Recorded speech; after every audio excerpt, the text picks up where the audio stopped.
Muy buenos días o quizás ya tardes para algunos allí. Queremos pues agradecer al Señor por el tiempo que estamos viviendo. Es un tiempo en donde definitivamente Él tiene el control de todas las cosas, pero sobre todo debemos pensar y considerar que Él tiene un propósito, hermanos. Al finalizar el tiempo, hermanos, cuando estemos en su presencia, quizás en esa plenitud de gozo, nosotros nos daremos cuenta el plan y el propósito de Dios cumplido. Quiero agradecer a todos a los hermanos, el hermano Samuel, el hermano Lalo, que me han hecho el favor de invitarme y tener este privilegio y esta responsabilidad de compartir la palabra de Dios con ustedes y de alguna manera, hermanos, pues aportar en lo que es la edificación del cuerpo de Cristo, ser de bendición a ustedes.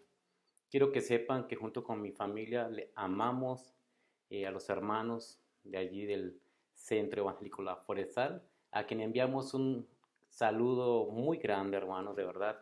Un abrazo, un amor fraternal y siempre deseando que el Señor pueda continuar edificando y haciendo su obra, terminando su obra en cada uno de ustedes. Bueno, vamos a iniciar con el tema de la predicación. Ojalá en este momento puedas tener tu Biblia abierta, ¿no es cierto? Puedas tener tu corazón dispuesto, tu mente atenta a lo que el Señor nos quiere enseñar, nos quiere ministrar.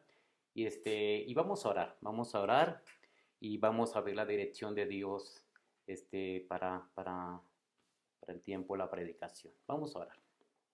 Querido Señor, gracias por esta hora en donde de esta forma virtual y haciendo uso de todos los elementos de comunicación, estas redes que de alguna manera nos ponen en contacto y que le estamos usando, Señor, para bendición, para bendecir, para escuchar la palabra de tantos hombres de Dios, pero también tener la oportunidad de edificar al pueblo de Dios de esta manera. Gracias por la escritura, la revelación de Dios escrita y ese privilegio, esa enorme responsabilidad, ese gozo que tenemos, Señor, al ser edificados, al ser amonestados a través de ella. Prepara nuestra mente, nuestro corazón, quizás ahí estando en casa, un poco cómodos, tenemos elementos que podrían ser distractores, Señor, que interrumpen nuestra atención, pero te pedimos que nos concentremos, que tomemos la decisión de estar atentos con nuestro corazón, con nuestra Biblia abierta y disfrutando juntos como el cuerpo de Cristo que somos el estudio de la palabra. Oramos en Cristo Jesús. Amén. Quiero, hermanos, entonces invitarles a que tomen su Biblia, por favor.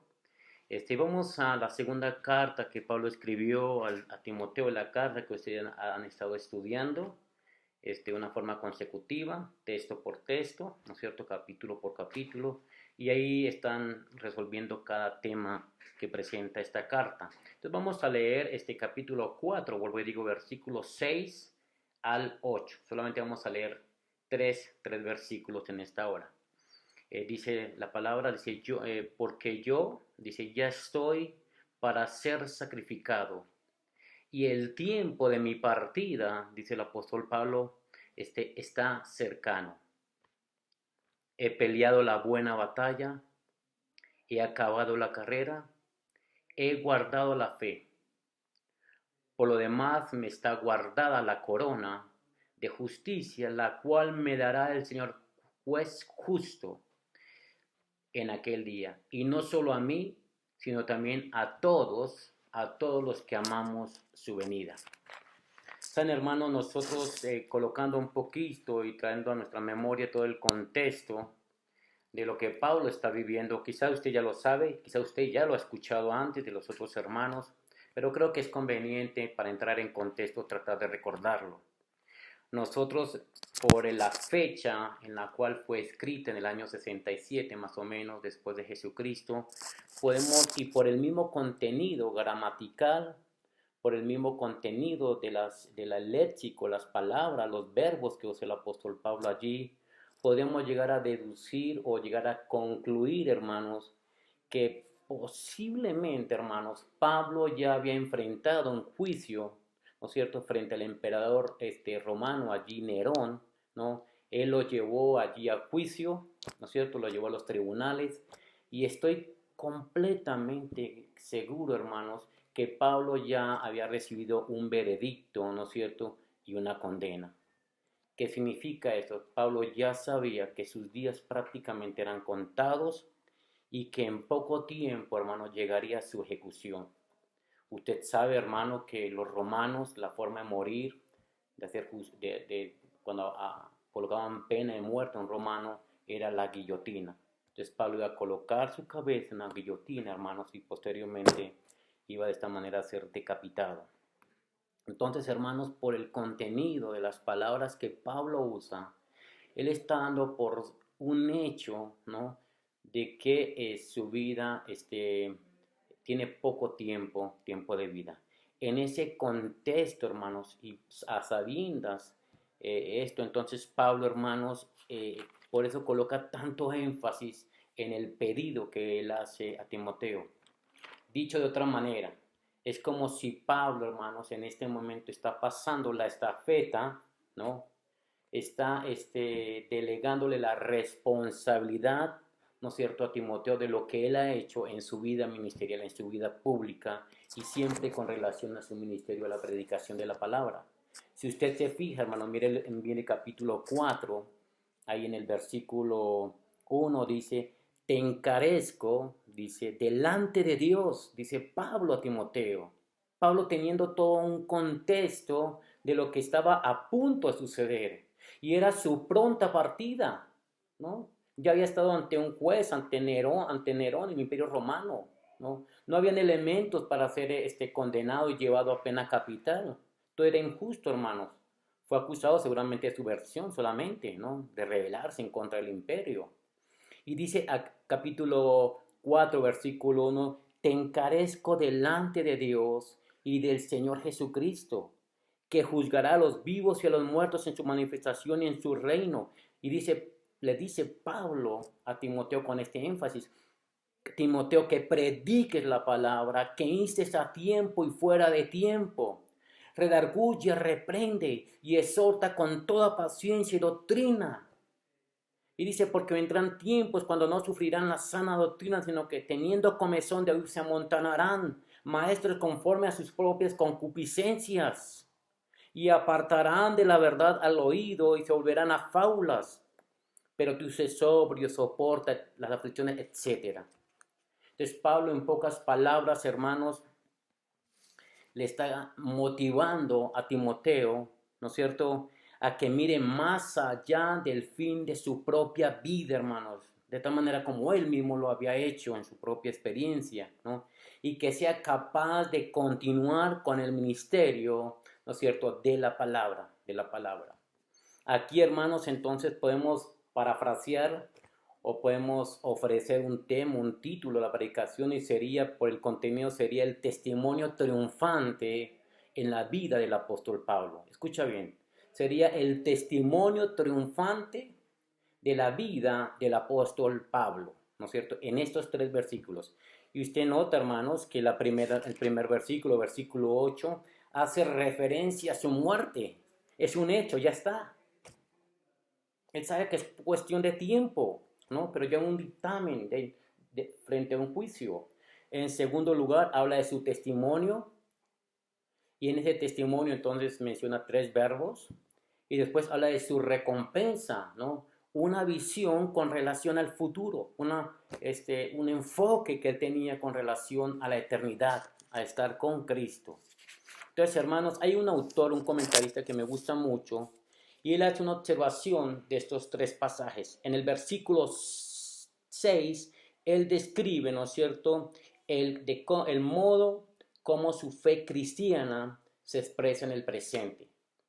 Dice, aquí observamos cómo la fe de Pablo se expresa, ¿no es cierto?, se pone de manifiesta, ¿no es cierto?, en el presente. Ya dice aquí, porque yo ya estoy presente para ser sacrificado y mi partida presente está cercana. Entonces se describe, ¿no es cierto?, de alguna manera la fe en la vida del apóstol Pablo en tiempo presente. El versículo 6 también se describe el modo de cómo su fe, la fe del apóstol Pablo, se manifiesta en su pasado. Y ahí usa tres verbos, hermanos, tres verbos. He peleado, dice el versículo 7, he acabado y he guardado la fe. Tres verbos, ¿no? Hablando entonces de su... Y con relación al futuro, en el versículo 8 también se describe cómo la fe del apóstol Pablo le hace tener una mirada, ¿no? Una visión, ¿no es cierto?, en lo eterno, en el futuro que está por venir, en lo que está por recibir prontamente, ¿no? Y dice el versículo 8, por lo cual me está guardada la corona de justicia, la cual el Señor justo me dará, ¿no es cierto?, en aquel día, ¿no? Y no solamente a mí, sino a todos los que aman su venida.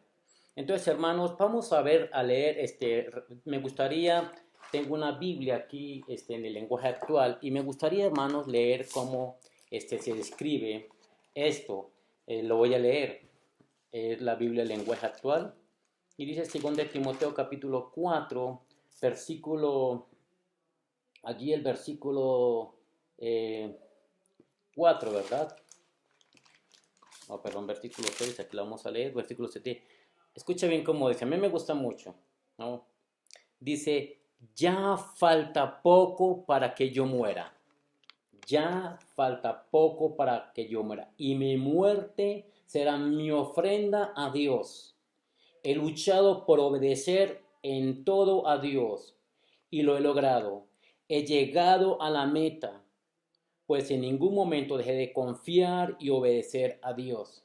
Y versículo 8, esta versión, otro, sé que Dios es juez justo y que cuando juzgue a todos me dará una corona como premio a mi obediencia. Y no solo a mí me la dará, sino también a todos los que realmente deseen que Él venga con ansias y esperan su pronto regreso. Una versión que el lenguaje para todos. Entonces, en esta mañana, hermanos, nos vamos a quedar viendo esos tres puntos, esas tres descripciones que hace el apóstol Pablo de sí mismo, su presente, ¿no es cierto?, su pasado, lo que haya hecho de forma completa, y lo que está por venir, el futuro. Tres descripciones, ¿no es cierto? Entonces, en primera descripción, con relación a su presente. Es un presente prácticamente inmediato, algo que ya está a punto de suceder, que es su muerte, ¿no? En la nueva versión internacional describe el versículo 8 de esta manera, dice, en cuanto a mí, ya estoy a punto de ser derramado como un sacrificio de libación, pues el tiempo de mi partida, dice, es inminente, ¿no? Entonces Pablo aquí en esta descripción presenta dos metáforas. La primera, ¿no es cierto?, para describir lo que está por suceder, la primera es con relación al sacrificio. Usted ya sabe un poquito, hermanos, todas las normas de esta ceremonia acerca del sacrificio, ¿no? Y en un momento ahí en Números, se menciona, de Números capítulo 15 del versículo 1 al 16, escribe todo el sacrificio allí. Entonces está la presentación del sacrificio, está lo sacrificado en ese momento. Y dice la Biblia, dice que en un momento, hermanos, es derramado un aceite de oliva o es derramado un vino, ¿no es cierto?, sobre ese sacrificio, culminando el sacrificio, acabando con el sacrificio, de tal manera en que en la forma como se va consumiendo, ese vino, ese aceite se va evaporando, ¿no es cierto?, y suelta un aroma, una fragancia exquisita, de tal manera que es lo que Pablo está diciendo. Mi vida la he vivido en sacrificio continuo por ahora, al terminar, ¿no es cierto?, mi ministerio terrenal, soy como derramado en libación, como si estuviera regando en calidad de vino o en el calidad de ese aceite de oliva, ¿no es cierto?, esperando que se consuma y sea algo agradable ante los ojos de Dios. Y claro, hermanos, nosotros podemos ver y entender, considerando la misma palabra, la vida de Pablo. y desde su llamado para salvación en Hechos capítulo 9, siempre vemos la vida de un Pablo, ¿no es cierto?, en una vida consagrada, valga la redundancia, una vida consagrada, una vida dedicada completamente a la obra de Dios. No se reservó nada para él. Aún en el mismo texto dice que todo lo tuvo, ¿no es cierto? Lo tuvo por basura, ¿no? Para ganar a otros. En Romano dice que él mismo quisiera ser un anatema por amor a los suyos, que los suyos se salvaran. Y en Corintios podemos ver ahí una vida de continuo sufrimiento, de persecuciones, amenazas, ayunos, naufragios, azotes, ¿no es cierto? Látigo que recibió, ¿no? Azotes por los judíos y látigos por los romanos, ¿no? Persecución, amenazas de muerte. Una vida completamente consagrada para Dios. Pablo no se reservó para nada para él. Todos sus triunfos, sus logros, sus títulos, ¿no? Todo lo que él era antes, todo lo abandonó, ¿no? O más bien podríamos decir todo lo que en experiencia pudo sumar, de alguna manera lo usó para el ministerio, ¿no? Su elocuencia, su conocedor de la ley, ¿no es cierto?, etcétera. Entonces aquí la primera metáfora, el sacrificio. Y la segunda metáfora, cuando dice, el tiempo de mi partida está cercano, se figura, hermanos, a esa embarcación que estaba anclada, que estaba encallada, ¿no es cierto?, en puertos, y le daban la orden de que tenía que partir. Entonces, en forma automática levantaban anclas, ¿no?, y soltaban los amarres que sostenían, ¿no?, a la embarcación en el puerto. Soltaban los amarres, ¿no?, de los extremos, levantaban anclas, ¿no es cierto? Y entonces la embarcación gradualmente se iba desplazando hacia su dirección, hacia el infinito, ¿no es cierto?, ahí en el mar. Esa es la primera figura. La segunda figura, que es usada para ver y considerar ese tema de la partida, es cuando los grupos, ¿no es cierto?, humanos, llegaban a un territorio, se quedaban por un tiempo, armaban sus casas de campaña, sus campamentos, permanecían allí por un tiempo, y dice que en el momento de su partida desarmaban las carpas, armaban todos y salían. Esa es la idea allí, hermanos. Desarmar todo, ¿no? Quitar los amarres, soltarlos y salir. O el tercer concepto, ¿no es cierto?, la tercera figura que aparece allí con relación a la partida es el labrador. Cuando el labrador, hermanos, trabajaba la tierra con esa junta de bueyes, o sea, par de bueyes, los unía con un yugo. ¿Se acuerdan? Un yugo que unía los dos bueyes. Y se podía trabajar la tierra, labrar la tierra. Después de una jornada de trabajo, el labrador quitaba el yugo, ¿no es cierto?, sobre el lomo de los bueyes, ¿no es cierto?, y los dejaba ir al pastoreo, los soltaba. Esa es la idea allí, quitar algo con la finalidad, ¿no?, de que se vaya. Pues Pablo tiene eso en cuenta cuando está escribiendo esto. Mi partida es inminente, es cuestión de tiempo. Ya estoy listo, ya estoy preparado, ¿no es cierto? Y lo presenta como un sacrificio, algo agradable, algo acepto ante los ojos de Dios. Esa es la primera descripción. La segunda descripción, hermanos, allí es sobre la primera habla de su presente, ya está, estoy listo, ¿no es cierto? Ya estoy en mi partida prácticamente, está cercana. Y la segunda descripción, versículo 7, con relación a su pasado, hay tres verbos allí, tres verbos. He peleado, he acabado, ¿no es cierto?, y he guardado la fe. Estos tres verbos en su conjugación están en pretérito perfecto. ¿Qué significa esto, hermanos? Indican una acción que ha sido completada. No, por eso dice he acabado, he guardado, he peleado. No, ya lo hice. Lo que tenía que hacer ya está hecho en tiempo y forma, así como Dios lo ha establecido. Entonces, lo primero dice la primera figura allí, he peleado, ¿no? Y esa palabra pelear, hermanos, quizás no habla en sí de un combate, un solo combate, pelear o guerrear ahí, Pablo como que creo que tiene en mente, hermanos, lo que ha mencionado antes.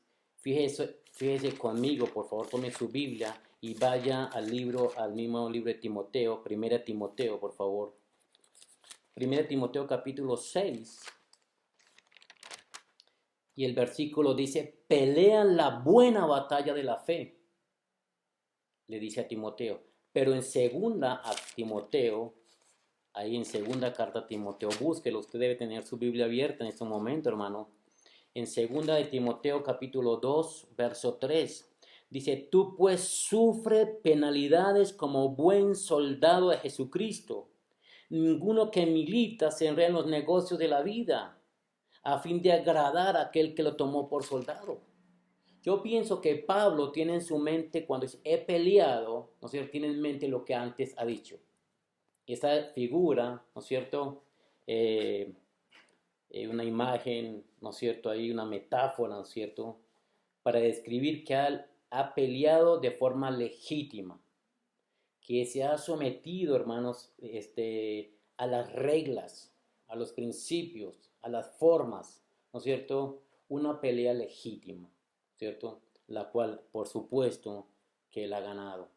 En segundo lugar, hermanos, posiblemente, hermanos, me gustaría, el tiempo yo creo que nos los permite, ver 2 Corintios, vayan por favor, es importante esto, 2 Corintios, por favor, 2 capítulo 11, 2 Corintios, capítulo 11, versículo 23, segunda carta a los Corintios, versículo 23, la segunda parte, el 23, dice, después del paréntesis, dice, yo más en trabajos, más abundante, en azotes, en número, en cárceles, en peligro de muerte, muchas veces, de los judíos 5 veces he sido recibido 40 azotes, menos uno, 3 veces he sido azotado con vara, no, una vez apedreado, 3 veces he padecido naufragio, una noche, un día, estando como un naufragio en alta mar, en camino de muchas veces, en peligros de ríos, etcétera, etcétera.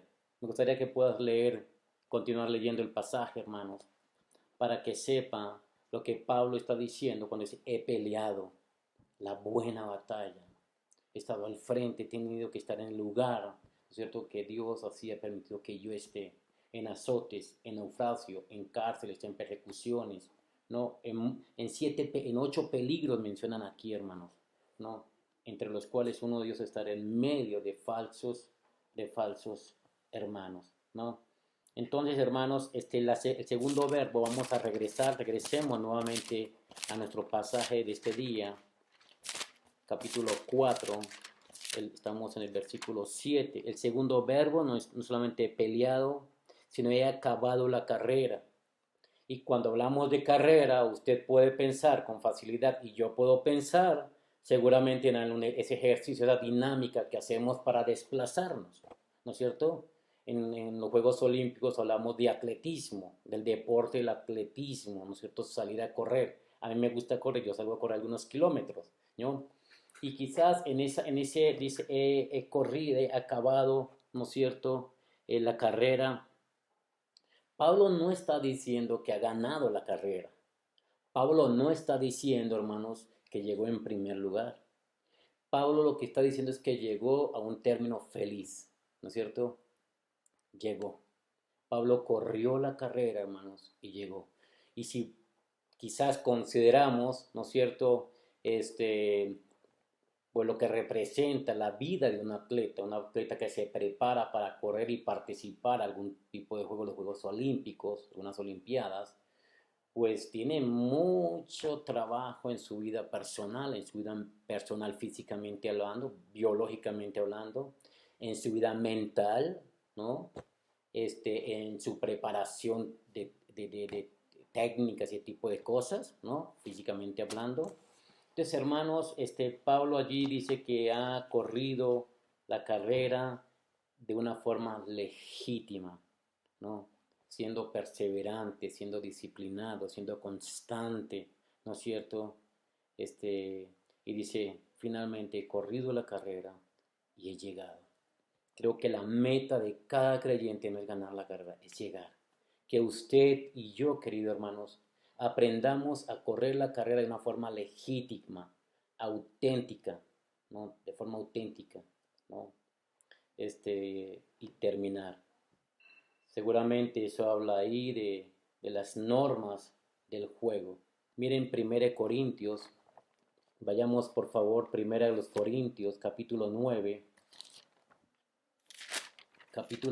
versículo 24. Capítulo 9, versículo 24. Vamos bien de tiempo, hermanos. Vamos por más de la mitad, así que vamos bien. 1 Corintios capítulo 9, versículo 24. Voy a leerlo. Me gustaría que usted también, por favor, lo busque en su hogar, busque en su Biblia y por favor lea conmigo. Capítulo 24. ¿No sabéis que los que corren en el estadio, todos a la verdad corren? ¿No sabéis? Porque esto era muy usual, hermanos, en este tiempo, especialmente por parte de los griegos. Allí en Atenas, las competencias eran algo que se dan con frecuencia, los Juegos Olímpicos allí. No sabéis que los que corren a la verdad, todos a la verdad corren, pero uno se lleva el premio. Corred de tal manera que lo obtengáis. Todo aquel que lucha de todo se abstiene. Ellos a la verdad para recibir una corona corruptible, pero nosotros una incorruptible. Así que yo de esta manera corro, no como la aventura. De esta manera peleo, no como quien golpea al aire, sino que golpeo mi cuerpo y lo pongo en servidumbre, no sea que yo habiendo sido heraldo para otros, yo habiendo sido un mensajero, yo mismo venga a ser eliminado. Pablo estaba corriendo su carrera en la vida cristiana de una forma legítima, en armonía, ensamblando su vida a los planes y propósitos de Dios, conforme a los principios establecidos por Dios para correr esta carrera en la vida cristiana, hermanos. Esa es la idea, es lo que Pablo quiere transmitir. Vamos, hermanos, entonces volver nuevamente, regresemos al libro de Efesios, de 2 de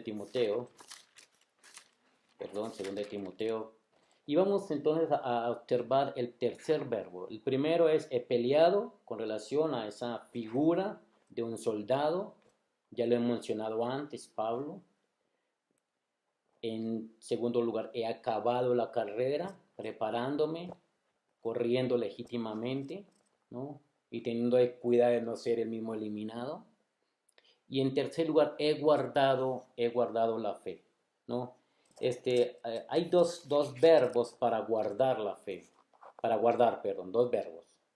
El primer verbo tiene que ver de donde se desprende nuestra raíz para hablar del custodio, del guardia de seguridad, del custodio especialmente, ¿no? Yo me acuerdo que hace unos años enviamos a nuestros dos hijos pequeños a Mérida, Yucatán. Fuimos al aeropuerto, los embarcamos en avión, los enviamos a Mérida, mi suegra los estaba esperando y los iba a recibir allí. Pero como eran menor de edad, tuvimos que pagar una extra de una de las trabajadoras de la aerolínea, que precisamente se llama así custodio. Ella tomaba a mis hijos, los cuidaba en el trayecto y los entregaba directamente, hermanos, directamente a la persona. Entonces, la primera palabra para describir ese custodio, el que cuida a los presos, ¿cierto? Allí en una prisión, para que no se fuguen, ¿no es cierto? Ese custodio, nosotros ya lo conocemos un custodio. Pero aquí, hermano, el verbo que aparece aquí es tereo. Una persona que ha cuidado, ¿no es cierto? Y ha preservado la verdad. Quizás haciendo referencia al primer ejemplo que coloqué. Alguien que recibió, ¿no es cierto? De forma literal, recibió la vida de mis dos hijos pequeños de edad, menores de edad, los cuidó durante el recorrido pendiente todo el tiempo de ellos y llegando a su destino entregó. Esa es la idea aquí, hermanos. Pablo estaba cuidando siempre de la palabra, ¿no es cierto? Del mensaje, ¿no? El contenido del mensaje, pero Pablo en su momento lo entregó. Así como lo recibió, ¿no? Él lo entregó, ¿no? He guardado la fe. El doctor Charles Ryrie, en su Biblia, en unos comentarios dice, ¿no? que Pablo preservó la fe en dos sentidos. El primer sentido, hermanos, fue obediente a ella. Pablo en primer lugar se sometió, él en forma personal, se sometió al mensaje de Dios. Lo aplicó a su vida, lo vivió, hermanos. Y después en su segunda experiencia, aquí Rairi dice que lo transmitió en forma precisa, exacta, sin diluir, sin mezclar, sin contaminar, sin restarle nada. Lo entregó así como lo recibió en forma completa. Y eso es lo que Pablo, hermanos, le está diciendo a Timoteo. Con mucho énfasis dice, te encarezco delante de Dios y delante del Señor Jesucristo, como queriendo decir, tengo dos testigos, Dios Padre y al Hijo Jesucristo, ¿no? Que tienes, ¿no es cierto?, que predicar la palabra, y hace una descripción de ese énfasis que él coloca. Nosotros tenemos una gran responsabilidad en este tiempo, preservar la palabra, obedecer y transmitir la verdad de Dios de forma completa, forma absoluta, sin contaminar, sin diluir, sin complementar, porque es lo que está sucediendo hoy en día. Usan la palabra de Dios, ¿no?, pero van complementando con una serie de argumentos fuera de Escritura. Solo Biblia, ¿no?, solo Escritura, solo palabra de Dios, dentro del contexto histórico, gramatical, ¿no es cierto?, y todos los indicadores de aquellos elementos que teníamos cuando estudiamos la palabra de Dios, los tiempos y demás. Entonces Pablo allí transmite. Ahora ya para terminar, hermanos, veamos el versículo 8, la tercera descripción que tiene que ver con el futuro. Dice Pablo, por lo demás, ¿no?, me está guardada la corona de justicia. Esa palabra guardada, hermanos, significa algo que está completamente preparado, ¿no es cierto?, y de forma segura. Pablo, con su mirada puesta en el cielo y en función a las promesas de Dios para su vida, dice, por lo demás me está guardada la corona que el Señor me ha prometido. Él sabía que Dios había prometido a él, ¿no? Y por lo tanto, él sabe perfectamente, y lo entendemos, hermano, porque así lo indica ese verbo, esa palabra, que es algo que está completamente preparado y guardado en forma segura para él. Es un hecho, es una realidad. Pablo está confiando en esa promesa. Me está guardada dice, por lo demás, me está guardada la corona en justicia, la cual el Señor pues me dará, ¿no es cierto?, a mí. Veamos, hermanos, en 1 Corintios, porque dice la Biblia y dice, me dará, ¿quién le dará? Dice, el Señor. Pero Pablo coloca un adjetivo para describir, hermano, la conducta del Señor. El pasaje dice, el cual me dará el Señor, juez justo. Juez justo. Es increíble, hermano, que está describiendo que es un juez justo. Nosotros siempre, hermanos, estamos dudando de la honestidad y la transparencia de nuestros jueces, de nuestros árbitros y demás. Siempre estamos dudando cómo aplican los elementos de la justicia y siempre, hermanos, hay incertidumbre si obran correctamente. Siempre pensamos en el soborno, en el chantaje, en la manipulación y en lo que nosotros vulgarmente hablamos dineros calientes, ¿no? Y hermanos, acá dice el Señor juez justo, ¿no? Y dice en aquel día. Y uno dice, ¿cuál día? ¿Cuál día? Entonces veamos, hermanos, 1 Corintios. 1 Corintios capítulo 3. Usted ya sabe, usted ya lo estudió, hermanos, yo sé, porque es nuestra esperanza. Esto ya lo sabemos, solamente recordarlo, traerlo a nuestra memoria nuevamente y vivirlo, alimentar nuestra esperanza. Yo sé esto, usted lo sabe también, 1 Corintios capítulo 3, versículo 13. Lea conmigo, por favor, dice lo siguiente. La obra de cada uno será manifiesta porque el día la declarará, pues por el fuego será revelada y la obra de cada uno cual sea, el fuego la probará, ¿no? Y entonces habla acerca de si permaneciere la obra de cada uno, etcétera, ¿no?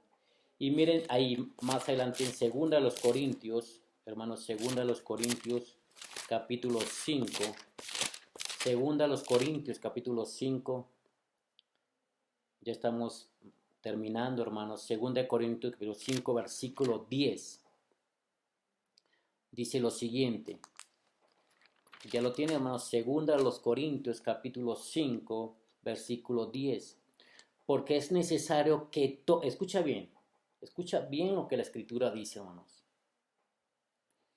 Dice, porque es necesario que todos comparezcamos ante el tribunal de Cristo.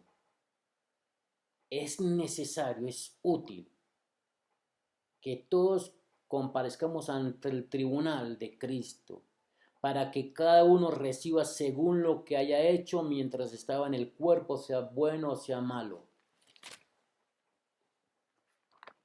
Es necesario. Y no reconocemos el bema de Cristo, el tribunal de Cristo. Es un juicio, hermanos, de parte de Dios para la vida del creyente, pero no es un juicio para condenación. No es un juicio para corroborar si realmente eres salvo o no, no. Es un juicio para galardonar las obras del creyente. Por eso el Señor Jesucristo en su palabra habla de coronas, de premios, de galardones.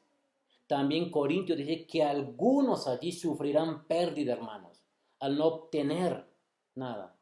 Y Romanos capítulo 14, vaya conmigo por favor a Romanos, el libro de Romanos capítulo 14, versículo 10, 14, 10. Pero tú, ¿por qué juzgas a tu hermano? 1 Corintios capítulo 14, versículo. Pero tú, ¿por qué juzgas a tu hermano? O tú también, ¿por qué menosprecias a tu hermano? Porque todos compareceremos, todos vamos a comparecer, hermanos, ante el tribunal de Cristo. Todos los creyentes, por supuesto, ante el tribunal, el bema. Pablo seguramente tenía, ¿no es cierto?, esos lugares, el bema, allí en el antiguo, allí en el tiempo de la iglesia primitiva, allí, cuando los corredores corrían legítimamente y llegaban, eran premiados, ¿cierto? Entre los diferentes lugares allí, habían premios, ¿no? Pero la Biblia allí en Timoteo, regresemos por N cantidad de veces regresando allí a Timoteo, capítulo 4, es necesario ir a otros pasajes de la Escritura para argumentar lo que estamos diciendo, para nutrirlo un poquito, ¿no? Entonces dice allí la corona, ¿no? Por lo cual me está guardada la corona de justicia, ¿no? La corona.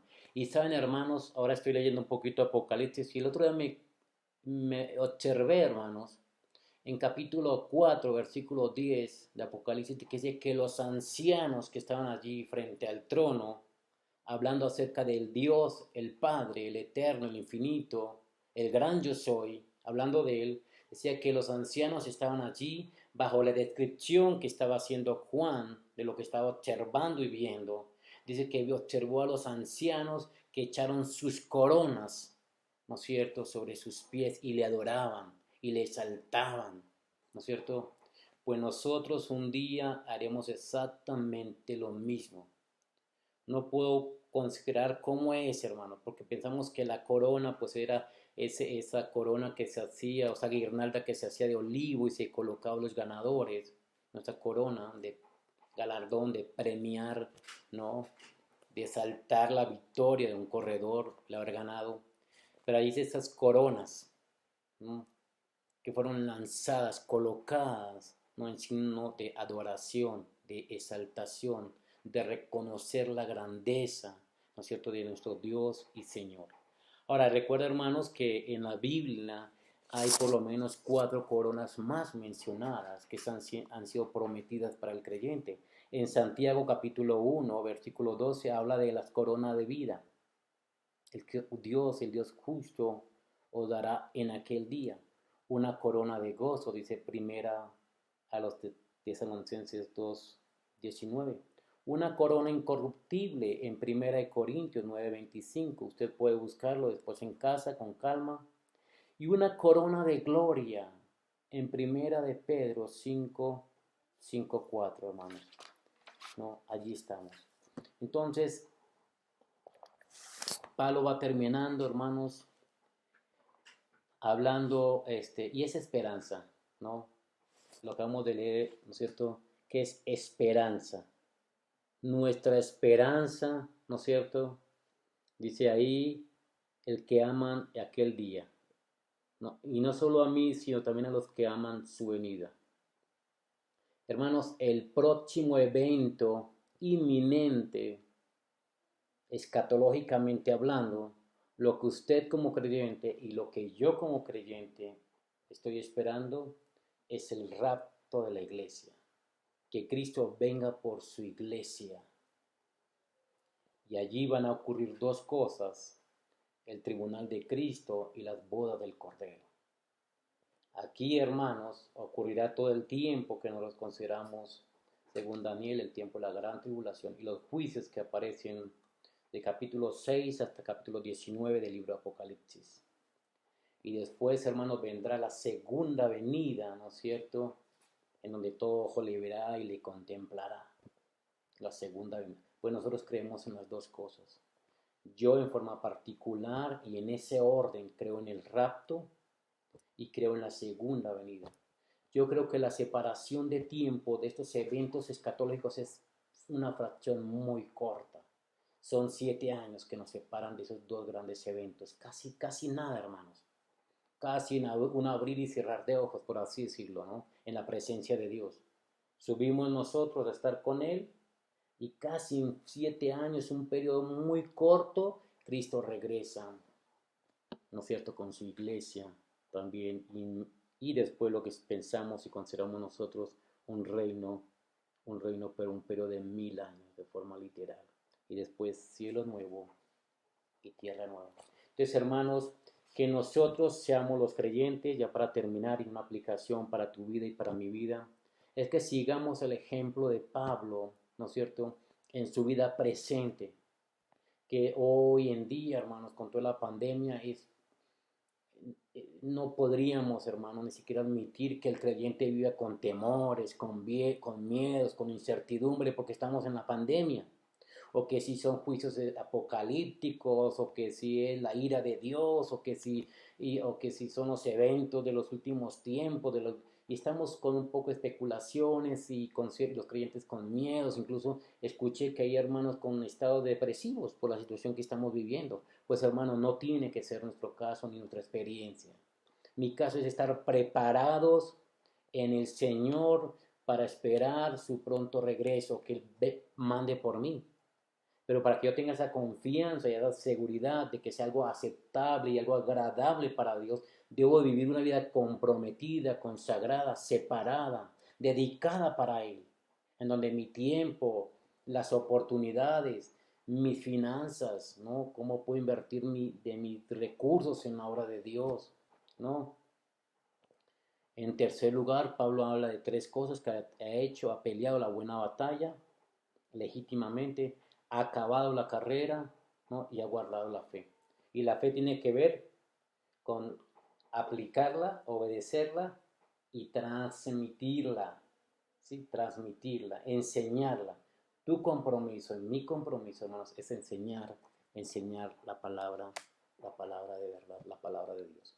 Hermano, yo quiero terminar con esto haciendo mucho énfasis en que añoremos y deseemos el pronto regreso de Cristo por su iglesia. Y así entonces tengamos la seguridad de recibir lo que Él ha prometido para aquellos que añoren, ¿no?, su pronto regreso. Yo quiero tener esta corona, hermanos, y quiero tener las otras coronas. Y quiero vivir una vida, ¿no es cierto?, en función o de tal manera que pueda estar anhelando y deseando agradar al Señor, ¿no es cierto?, en mi vida diaria. Vamos a orar, vamos a despedir ese tiempo en oración. Y muchas gracias, hermanos, por su amor, por su cariño, por su atención. Queríamos verles, El viaje estaba programado para este fin de semana, quizás hoy sábado viajar, estar con ustedes, hoy, quizás a la tarde, con algún evento que fuésemos podido realizar, y el día domingo estar con ustedes, compartir, convivir, ir de regresar, pero el Señor tenía otras cosas, una forma diferente de estar con ustedes. Vamos a orar y terminamos de esta manera. Señor, aquí estamos muy agradecidos con tu palabra, una palabra que exhorta, que confronta, que anima, que consuela. Esta palabra que tiene la capacidad de dar vida, Señor, a nuestro interior. Señor, nos llena de esperanza, nos llena a colocar nuestra mirada en tus promesas, pero también nos prepara. Nos prepara, Señor, para ver el cumplimiento de tus planes de forma profética. Aquí estamos viviendo un tiempo complicado a nivel mundial, pero con mucha esperanza, con toda nuestra mirada y con toda nuestra confianza y dependencia en tu maravillosa persona. No hay que temer, no hay que asustarnos, no hay que entrar en pánico, no hay que crear falsas especulaciones, sino más que nuestra esperanza y confianza en ti. Bendice a los hermanos de la iglesia, bendice a sus ancianos, bendice los programas y los ministerios que tienen y han establecido para ayudar a crecer a la iglesia. Y muchas gracias por los hermanos que también de alguna manera podemos estar con cada uno de ellos. Oramos en tu nombre. Amén. Muchas gracias, hermano.